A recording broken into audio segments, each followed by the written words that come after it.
తెలంగాణ రాజకీయాల్లో సంచలనం సృష్టించిన ఫోన్ ట్యాపింగ్ వ్యవహారంలో కీలక పరిణామాలు చోటు చేసుకుంటున్నాయి. SBI chief Prabhakar Rao కనుసన్నల్లోని tapping జరిగినట్లు పోలీసులు విచారణలో తేలింది. ఈ మేరకు ప్రణీత్ రావు తన వాంగ్మూలంలో వెల్లడించారు. ఆయన ఒకరే కాదు, అరెస్ట్ అయిన 3 అధికారులు కూడా ప్రభాకర్ రావు చెబితేనే ఫోన్ ట్యాపింగ్ చేశామని తెలిపారు. నిందితుల 7 రోజుల విచారణలో కీలక విషయాలు రాబట్టిన పోలీసులు కొన్నేళ్లుగా ఈ వ్యవహారం సాగించినట్లు నిర్ధారించారు.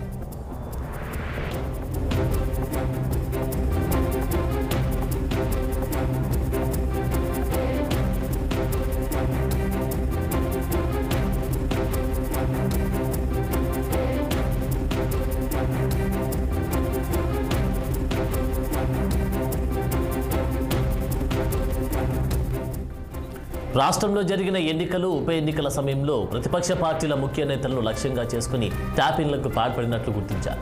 ముఖ్యంగా రేవంత్ రెడ్డితో సహా ఆయన కుటుంబ సభ్యుల ఫోన్లపై ప్రత్యేకంగా నిఘా ఉంచినట్లు వెల్లడైంది. ఎంపిక చేసిన బీఆర్ఎస్ నేతల ఫోన్లను ట్యాప్ చేసినట్లు విచారణలో ప్రణీత్ తెలిపినట్లు గుర్తించారు. మరోవైపు భుజంగరావు, తిరుపతన్న ఇచ్చిన నెంబర్లను ట్యాప్ చేశామని ప్రణీత్ రావు చెప్పినట్లు పోలీసులు తెలిపారు. రాజకీయ నేతల కదలికలు, నిధుల సేకరణపై దృష్టి పెట్టామని తాజా దర్యాప్తులో వెల్లడైనట్టు తెలిపారు. అలాగే మాజీ టాస్క్ ఫోర్స్ డీసీపీ రాధాకిషన్ ఇచ్చే నెంబర్లను ప్రణీత్కు పంపించినట్లు భుజంగరావు ఒప్పుకున్నాడని తెలిపారు.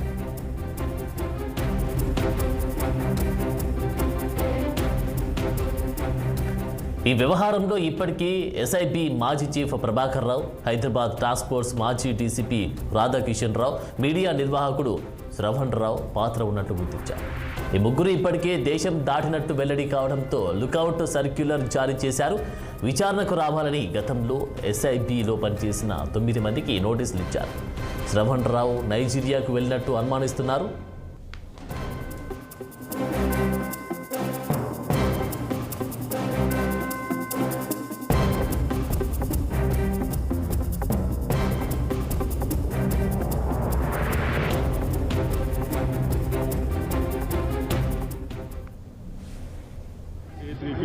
మేము రిమాండ్ రిపోర్ట్ అపోజ్ చేసినాం. అయినా కూడా జడ్జి గారు మా వాదన కన్ఫర్మ్ వాళ్ళ సిటీ కన్ఫర్మ్ చేసి రిమాండ్ 6 పంపించాను. బికాస్ ఆఫ్ ఏంటంటే 409 IPC and section 70 of IT act 2 above 7 years offence ఉన్నాయి కాబట్టి రిమాండ్ బిలో 7 years రిమాండ్ పంపించారు. A1 police custody next complete అయిపోయింది. దాన్ని కూడా మేము మండేనా పీరియడ్ అంటే దాన్ని కూడా మేము వేయలేదు. నెక్స్ట్ మంత్ 6 వరకు పెట్టారా? ఏప్రిల్ 6 ఎవరు లీడ్ చేసింది?